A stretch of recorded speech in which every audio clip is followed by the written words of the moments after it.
All right, everybody, here's the newest motor I just picked up.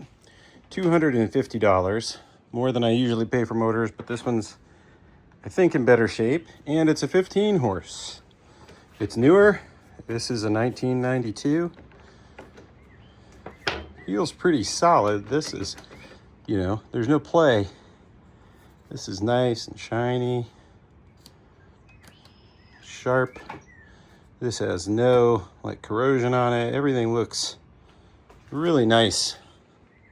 It has definitely bad gas in it. I smelled that when I opened the tailgate of my truck after bringing it home. But the decals are pretty nice. It's got a little bit of damage on the hood. Some scuffs definitely. But and is it? It's much nicer than what I'm used to. And here's the inside. And this is just clean. No chips. There's still some of the old gas that came out. Good shape there. Just everything looks nice. I'm thinking all of this is gonna need is it to get cleaned. I'm hoping it's just clean the carb, get the whatever nasty gas out of it, and hopefully we're good to go. So we're gonna check compression and spark, and assuming those are both in good shape, we'll clean the carb, and I'm gonna guess this thing will run. But we'll find out.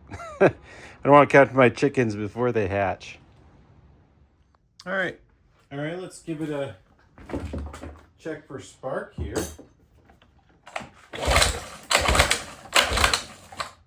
Not sure if the cutoff is.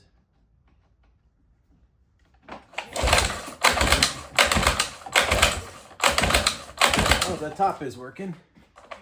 I can't see the. Oh yeah, it's working.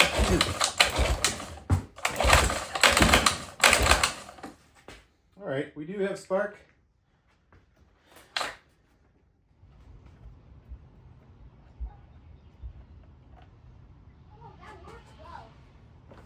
The top. Now let's see, we are running NGK B7HS10. And good chocolate brown color.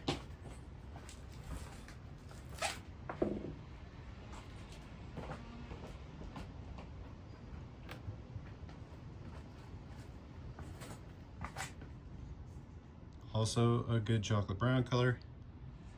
So it was running well whenever it ran. All right, let's check compression. This is the top cylinder.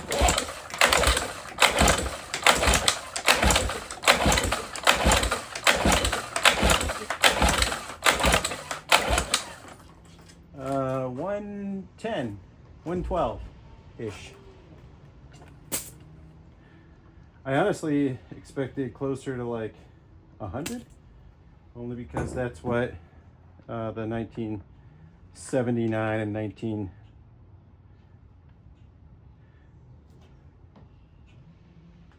the last two 9.9s I did had that.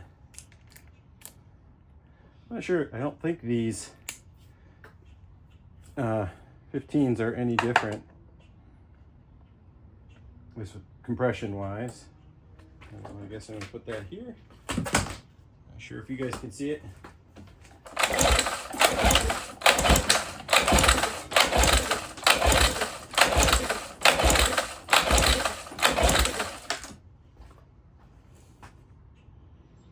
Uh, 110,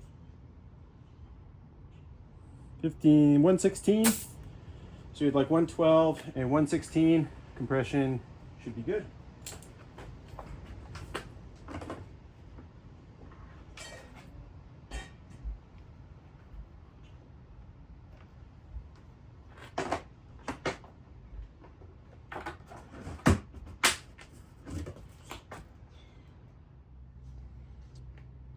I'm not even going to attempt to try and run it. Oh, those are small screws. I'm just going to go jump right into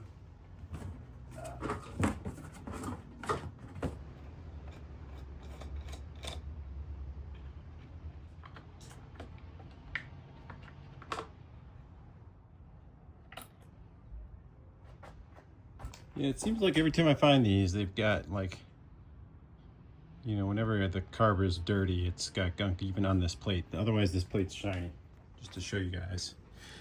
So it looks like the others, so the 9.9s, I'm gonna pull this off. There is gonna be a nut down underneath this linkage, but the linkage looks like it's all attached to the carb. And then this bolt here. So there's this bolt, another hidden bolt. Get this off.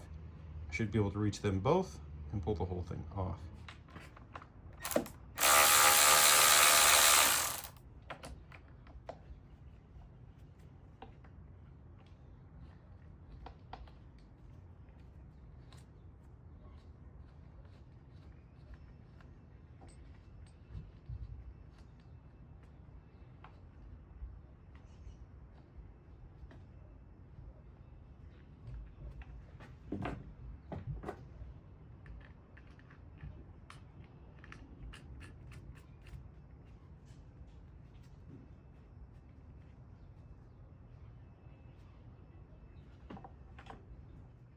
All right, that's tightening.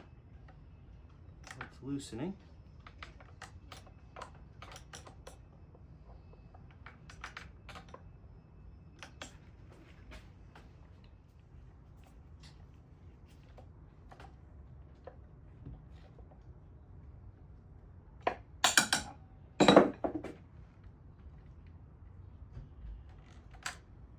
Okay.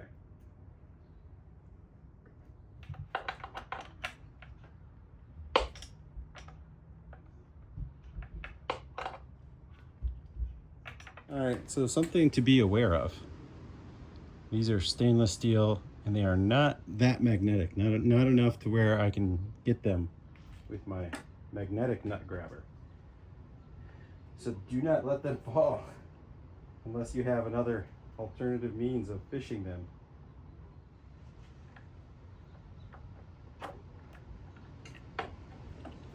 Okay.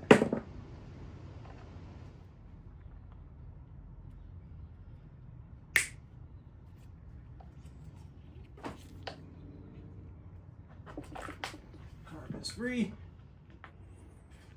All right, let's pull this baby apart. Looks like I need a Phillips head.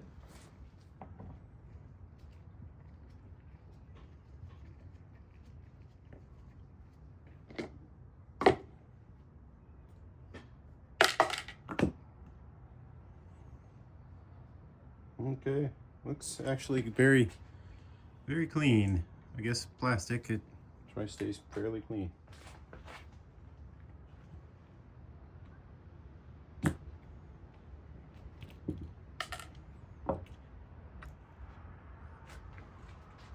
The needle looks perfect.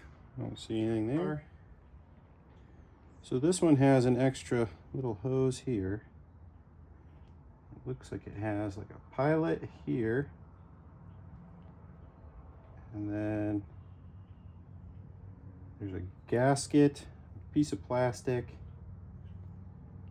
and let's see. There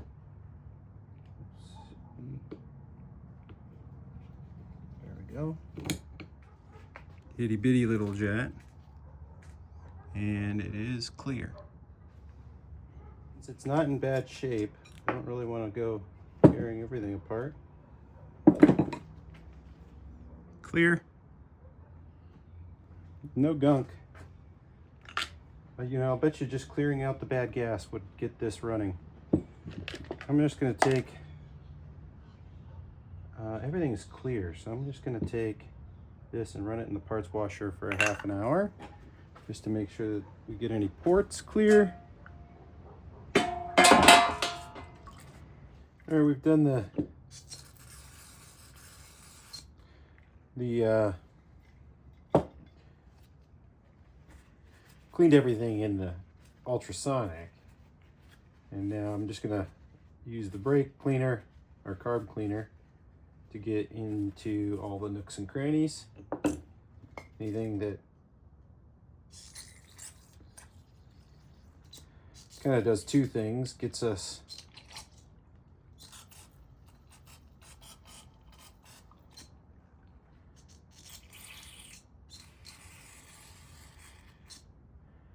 gets it so that everything is cleared of water at the same time that I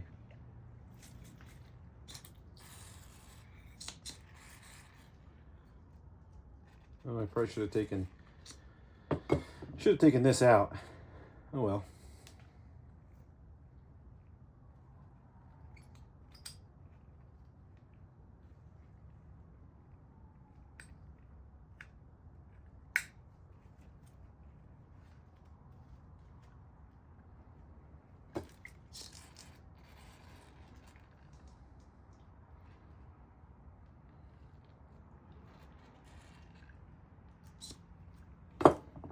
Okay, I'm good and get a new can.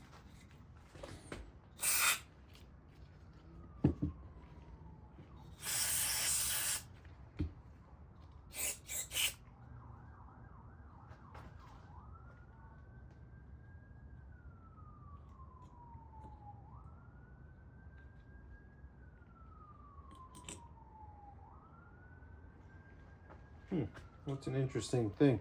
So on these newer ones, they've got this slightly offset, so you can really only fit it on one way. So we're just going to go ahead and slide the needle onto this. There we go.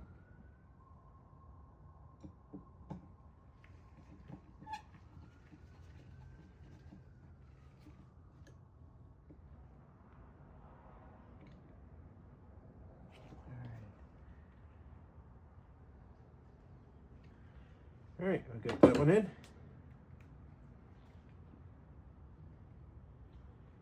Okay, now we can put this on. So like I said, it only goes one way.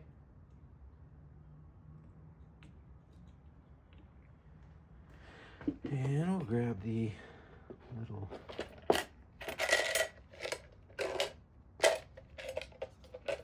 here, little pin.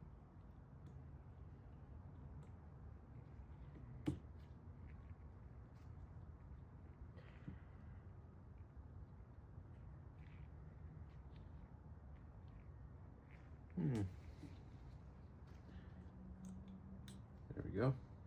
Just to test this out, should lie flat, level with the surface. When I turn this upside down, it should drop just a little bit, not all the way. Should be good.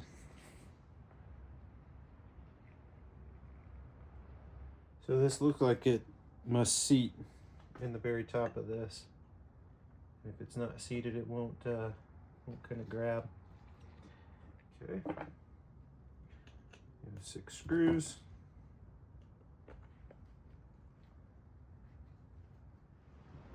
All right. Good to go. I'm going to try and get this recoil back on. This one, compared to the 9.9s that I worked on, the older ones, it has this extra plastic piece here. Plastic piece catches on this wheel here. And there's a little spring on the opposite side here that attaches, that gets like straddles this metal piece. These are hard to get back in under, you know, this strain of the coil mechanism as is. I think I just have to fight through it.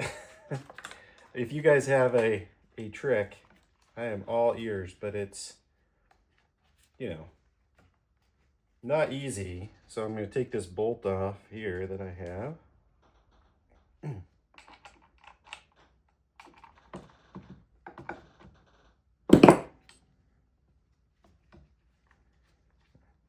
yeah, I guess if nothing else, it'll help hold it while I'm trying to steady everything.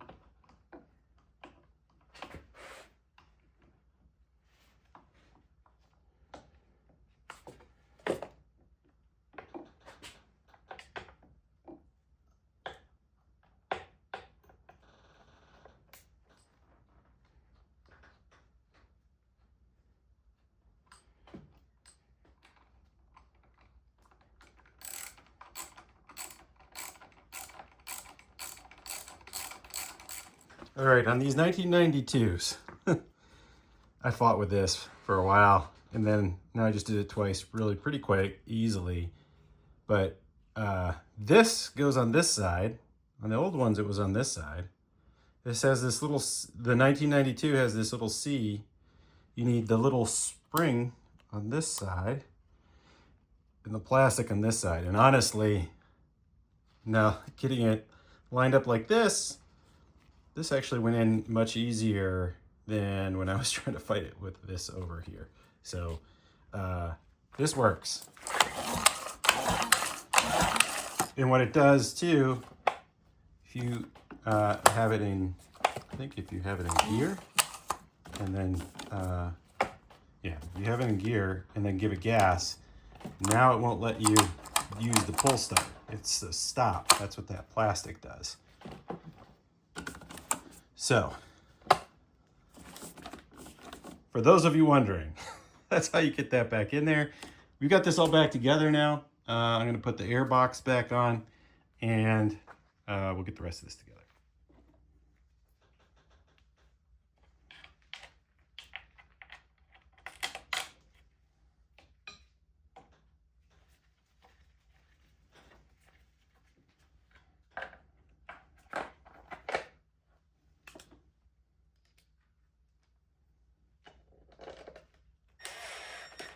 Make sure there's no leaks. All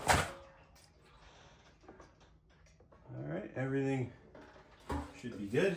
The ball is hard. We're in neutral.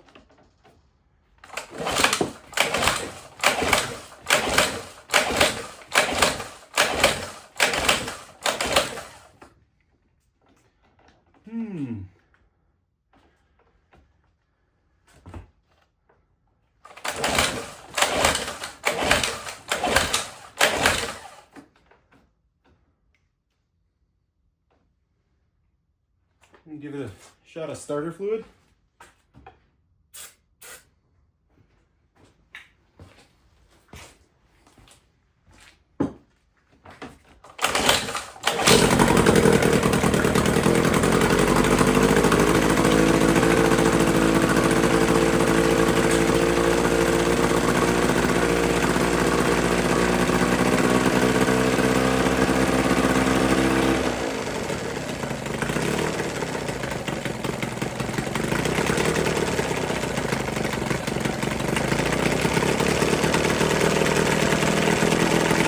Perfect.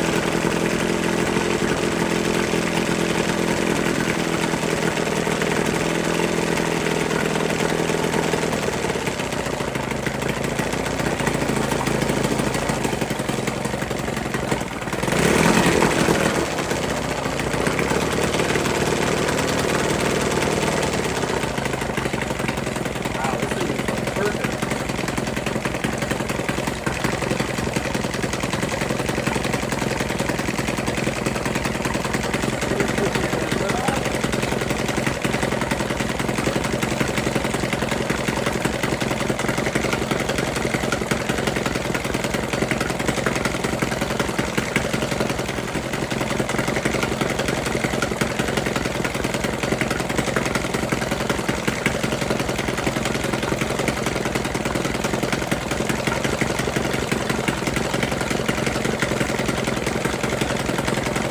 A few moments later.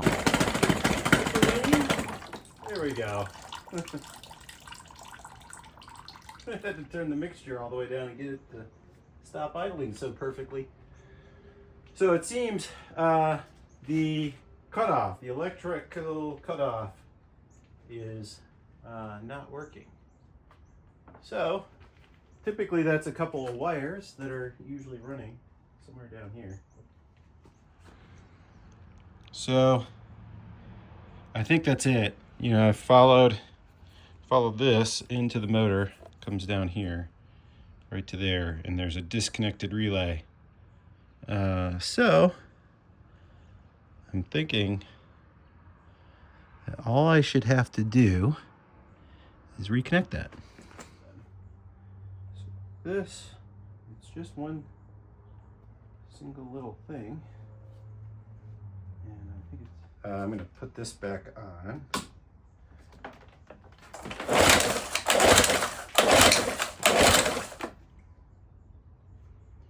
I'm curious if now, with that off, I'm wondering if we've got spark. I'll bet you with that, it's got a bad switch. Whoever had this last probably had that disconnected so that it would still run without replacing the switch. I'm going to check spark.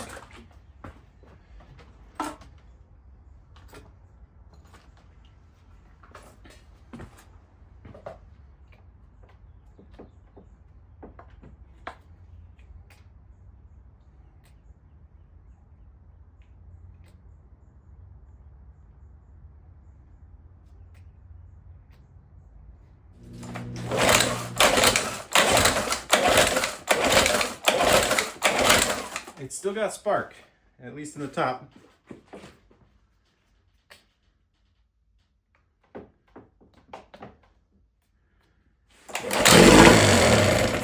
It's got spark. All right, so that tells me it should still run.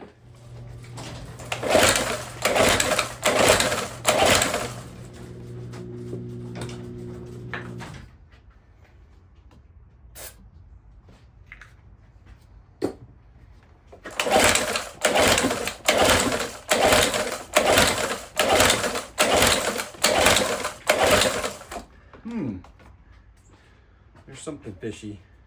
Let me try that again. We know the bottom had great spark.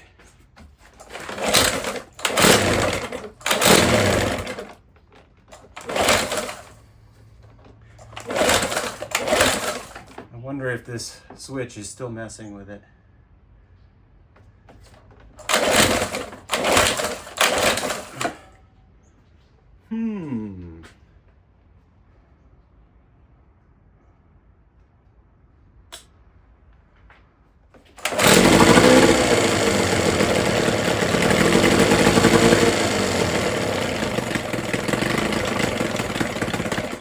Now it runs perfect. It's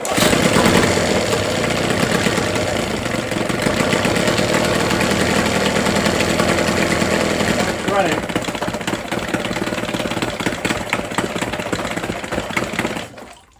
You just plug that back in and it'll stop running. All right. So that means this switch is probably bad. Right there. All right, we're gonna pop that off.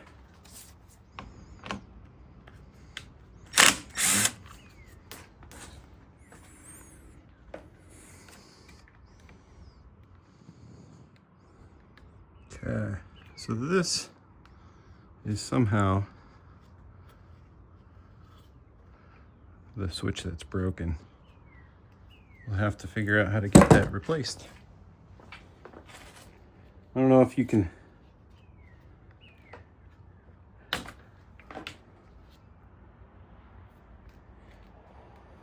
I don't know how you replace that. Looks like it's one complete thing. I was hoping there would be like a connection right here, but maybe there is still a connection, but it's further up.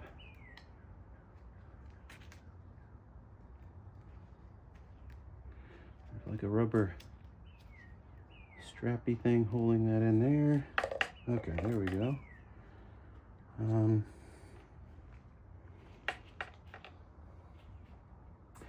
not sure if that's just a whole assembly, and in which case I'll need to order an entire new one. So I'm trying to get this new switch put on. I couldn't find the exact switch, at least not a reasonable dollar amount for it. The whole switch assembly, OEM, is about 160 bucks. So that was painful. I decided to go a different route. This Sierra, which replaces one different model number. So this is for the 585134. I needed 585133. It's very close. It's not exact.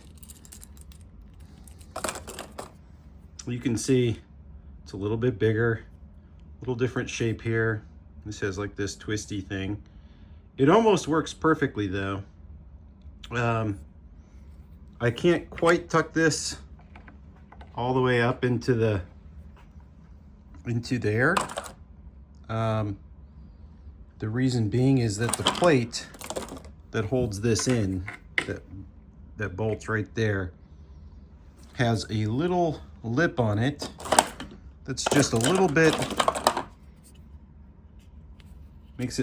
pushes it up just a little too far.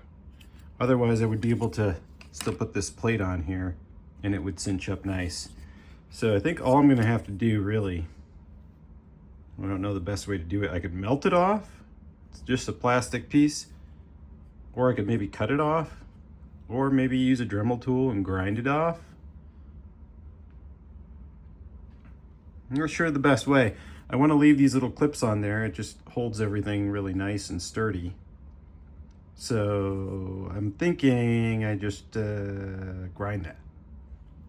I think I'll literally take my angle grinder maybe and see if I can angle grind it. I don't know. We'll see. I don't know if this is gonna work. We're gonna give it a shot. So I've got a drill bit that's just slightly bigger than the size of that lip, and the width of it. And I'm just gonna try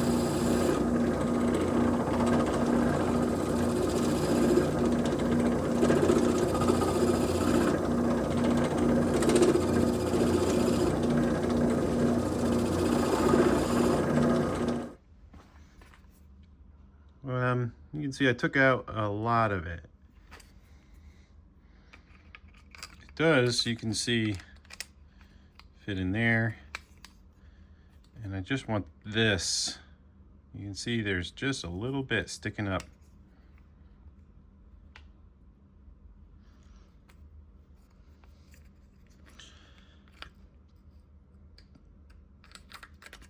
I think if I get rid of a little more of this, we should be. For my next attempt, I'm going to use this screw. I'm going to heat it up with a blowtorch and use the head of this screw to try and melt that little lip.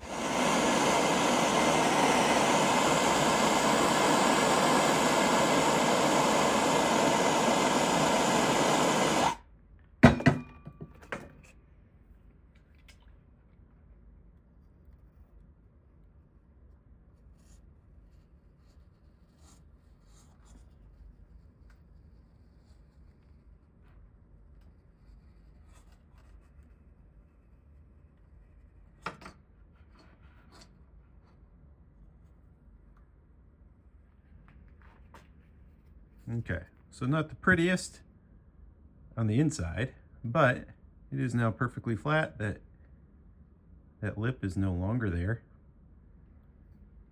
All right, we're very close. You can see this is just about clearing it. And it might still work, but there's just these corners up here, and I'm not sure I can change that. Other than like actually melting the corners themselves. All right, although it does pinch a little bit in this, it does, when I put it in here, I can push this plate flush under here and screw it down, and it'll be held really quite solid. So I'm going to go with that as being adequate. These are both black on here. You don't need to, doesn't matter which one goes to which, I don't believe. We just need to clip these wires.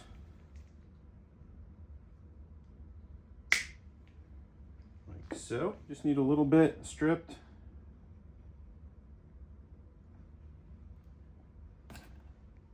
There we go.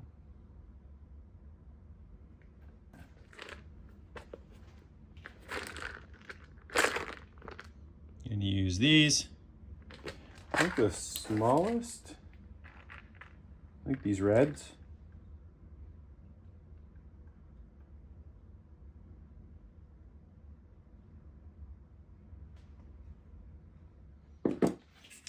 All right, I have this set up for shrink wrap or shrink sleeves. And I'm gonna start with my heat gun. I'm gonna set it on low first. I'm gonna do the bottom just because gravity, I want it to hold.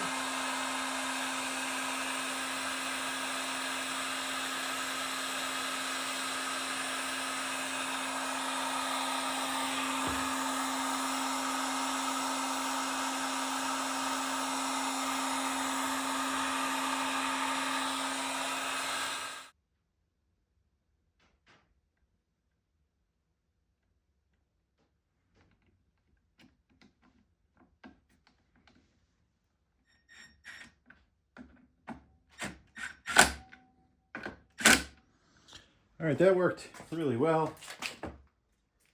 So now we should be able to put that on.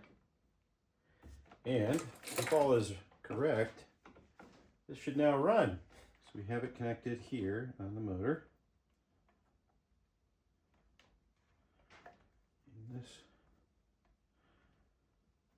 yeah, I'll leave it there for now until we test that it actually functions.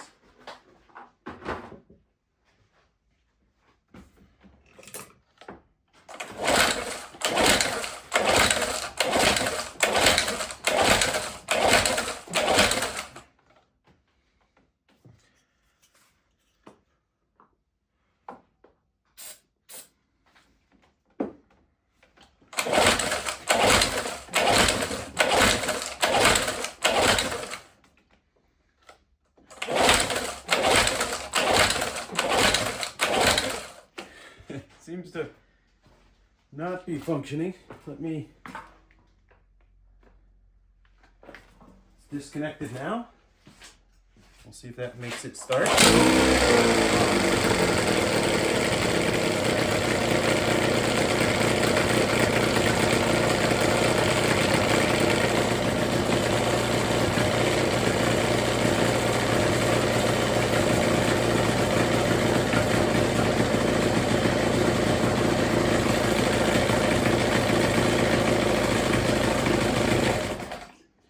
So no matter what,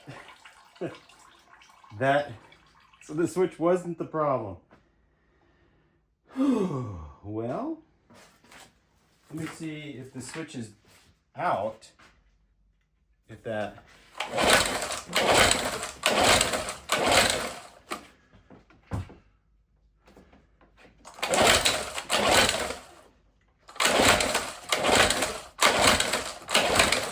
yeah. So no matter what, the switch is connected, it's grounding out, and it's just not working. So how do we, it's definitely not grounded. So like this one here, anywhere you touch the motor, definitely grounded. All right, so this one is to ground, which makes sense. That means it goes through here and connects to here. If it's grounded, then the switch should be working. Or the switch should be, I guess, off. Okay, so if I push this button, all right, the switch is functioning. So there is a problem. Somehow, I know the switch is functioning. This is not grounding if this is pushed in. So if this is plugged into here, it should be, in theory, working correctly. You should get spark.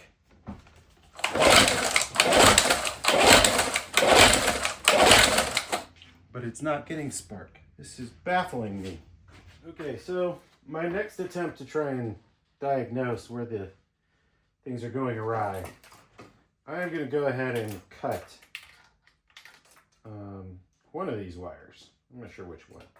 Probably, I don't know, this one. I'm going to see if that wire being cut and separated, if it still grounds out.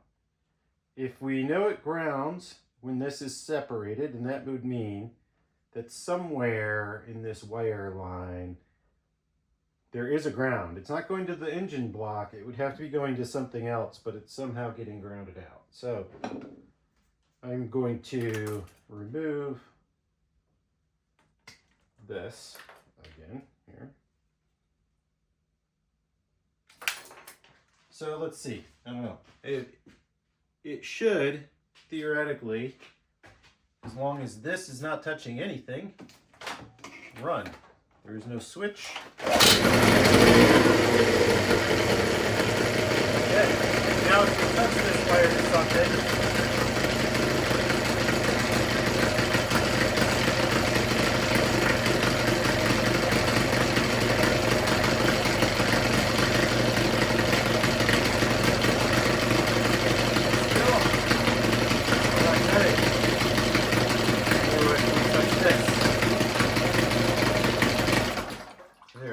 cuts. Okay. So so that's working. So it's not a problem in that wire. It's running with these separated. So that would mean I can't believe a new switch would be faulty. It was a brand new switch.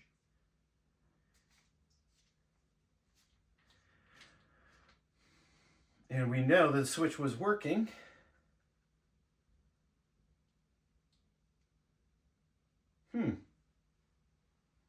If it currently runs,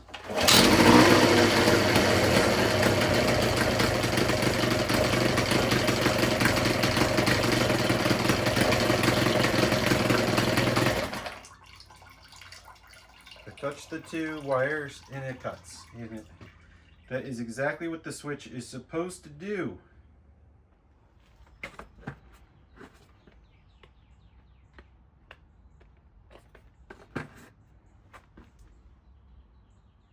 All right, I have a new switch.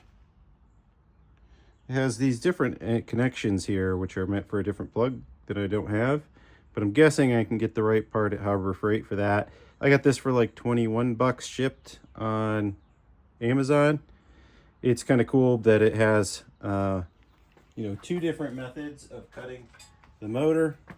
It has a lanyard here with a clip, and the clip pushes the entire switch out just a little bit, and then you can still cut the motor by pushing here on the end. That'll cut the motor, or if the clip pops off, that cuts the motor. So it's both a safety and a cutoff. In order to make it work, we have coils, not magnetos. It should be open, so we don't have a lanyard in. It should be closed, and we get a beep, right? And then if you hold the button in, it should also beep. But if we have the lanyard on,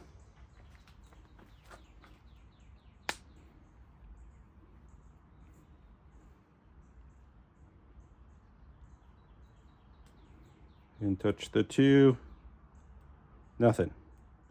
And it says open line, which is what we want. The other one did that too. So instead, but when I switched to ohms on the other one that was bad, it would actually get a measurable reading of ohms. It would say 0.00 when it was not supposed to say anything. It should still say open line. If I take this off, now it should read some sort of resistance. Is it 0.01? You know, so it's measuring something. But it should work. And this one's testing better than the other one that was bad that I had also gotten in the Amazon. So I just need to figure out how to connect it. And then this is the old mounting plate. And I obviously can't get this to go down there with these on. All right, so this is what I wanted. I wanted this to go on here. Problem is, this is too big. It won't fit in between here. And therefore, this switch can't mount there. There is another spot, and this is what was always done on the old motors. It was right there. So I guess that's what we're stuck with. We will reroute the kill switch and connect it in there. All right, I just noticed my screen was off, but I just connected 2 of these female connectors. I crimped them on.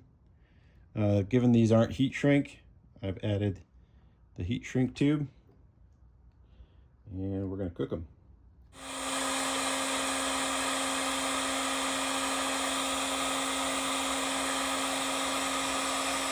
We'll let that cool off for just a minute.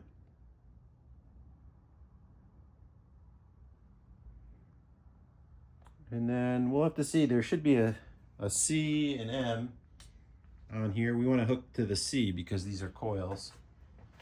Let's see, maybe if I turn on the flash. All right, so C is, you can see it down there. There's the C on that left. So we want the left and right ones. This one and this one are what we want to connect to. All right, so I'm going to test this here. I currently have the little key in. So if I touch the ground back here, there's 2 wires here. One of them will be to the ground. And we get a beep. And then if I touch the one underneath it, it should not beep, which I'm touching it now. And it says OL, meaning 0 current. If I pull the lead here off, same thing, I'm going to touch the top. That gives me a signal. The bottom should now also give me a signal, which it does. Which tells me that with the lead on, 0 signal is getting through, or 0, I shouldn't call it signal, current is getting to the coils.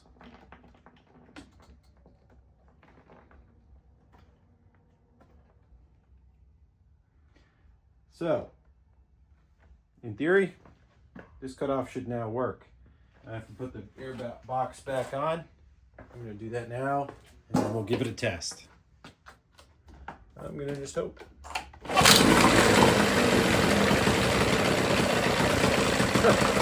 Now the test is cut off.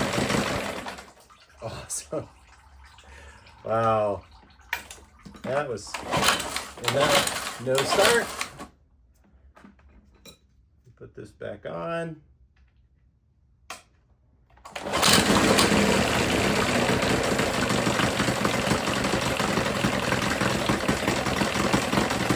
Awesome.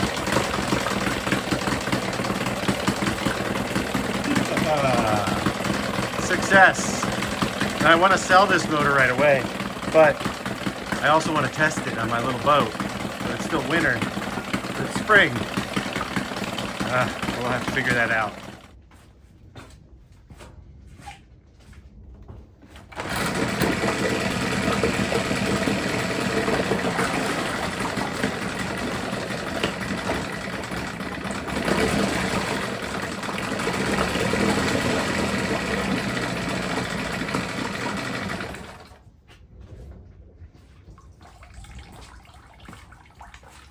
All right, I'd lost some video of why I knew that switch was bad and why it baffled me that that the switch wasn't working. So this is my voltmeter. This is how I was testing the switch to begin with. And the way you test those switches is that you see if there's continuity. And you can see here I have this set on this little beeping thing. Continuity means that if the switch is closed or turned on, that you're touching kind of the two pieces of metal. So we'll take the leads, we touch them, and it should beep. Just like that, it's beeping, okay? So if you have the metal, if there's a electric current that can flow, you get a beep. So what was happening that was baffling me was that when the switch was turned off, it would not beep.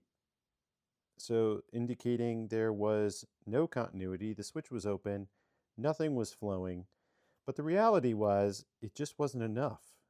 So like I'm going to show you here, this is metal, and if you're really close, we're getting a beep. But if you like touch here on this, you can kind of sometimes get a beep.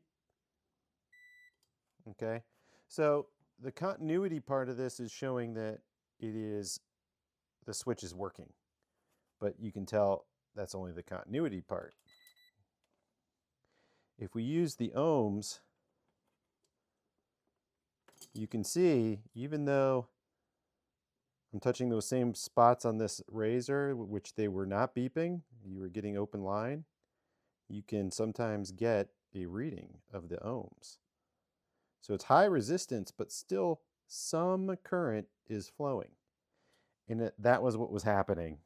And so the continuity test was telling me the switch was good. When I tested it directly, the switch directly for ohms, I was getting a reading. It wasn't just saying this OL. OL is what you should see when you're testing those switches. And in the end, that's how I figured out it was bad. And the new switch, when I tested it, it said OL even when I was measuring just the ohms, the resistance. So that was the key for me to discover that the switch was in fact bad. You can't only, maybe it's just that this is not the greatest voltmeter. Maybe I need a better voltmeter, but you know, that was how I figured it out. I couldn't rely solely on the continuity portion to beep. All right, so there you have it. That motor turned out to be great. I ended up selling it. The one you see behind me is a new 1990s Evinrude 15. That one's actually a long shaft. I sold that one for 850 bucks, running great. I had it sold before I even put it on Facebook Marketplace. One of my previous listings had gotten a comment and the guy was interested, and then he changed his mind because he wanted something that was newer and preferred a 15 horse if he could get it. So when I got that one and had it running, I let the guy know, hey, I've got this 15 horse and it's a newer one. It's not a 1970s, it was a 92, and it was exactly what he was looking for. So I hope that he enjoys it and has lots of fun. Like I said, I sold that one for 850. I probably had not because so I tried it first to switch the Sierra, and I usually go by Sierra parts. This time Sierra let me down, but usually I trust Sierra parts. That switch was unfortunately bad, but you know, I had spent I think 50 bucks on that switch, which was a much cheaper than the 160 or whatever for an OEM switch. And then in the end, though, I sent it back and got refunded I'd bought that on Amazon and bought one of the cheap like $20 switches on Amazon, and that ended up being what worked. So that's what I did. So I probably only had, let's see, I also had refilled the lower unit. That one had a good impeller, so I didn't even mess with it. Cleaned the carb, and that was it. So, and I didn't even have to buy a carb kit. So I had 20, really just the switch, 20 bucks into it, sold it for 850. It was a great flip. And then, you know, other than my time. So great flip on that one. And now we're working on the next one. I've got a number of them here. I'm working on, let's see. We got this ugly 6-horse. I got this one for free. At least I say free. It, I gave a deal on one of the Johnson 9.5s I sold, which was like, I can't remember, 300. And then they threw in this motor in addition to that. So this one is almost ready. I think that the last problem is that the needle on the carb, the mixing needle, let's see, do I have it in here? Yeah. This mixing needle, I think somebody shaved off the point, and I can't get the low speed idle to work quite right. It's not idling exactly the way it's supposed to. So I ordered a new one. I also have another right there. I have another 6-horse. I might just see if I have the right needle valve off of there. We'll see. We'll get it running. Anyways, I hope you enjoyed this video, and we'll catch you on the next one.